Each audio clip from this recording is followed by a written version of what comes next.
আসসালামু আলাইকুম। আমি আমার একটি কবিতা পাঠ করব।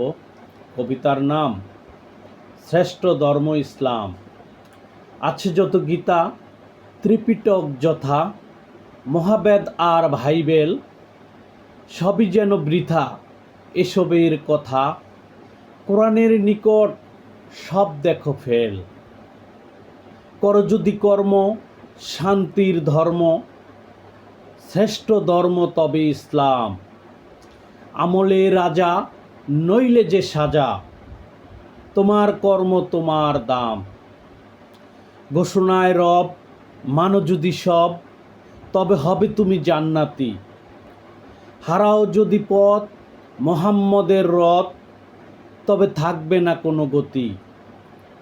সর্বশ্রেষ্ঠ আল কোরআন করেছেন দান, সৃষ্টি মানুষগুলোর জন্য। অনুসরণ করো মোহাম্মদের আদর্শ, তবেই পরপারে তোমার জীবন ধন্য। ধন্যবাদ সবাইকে।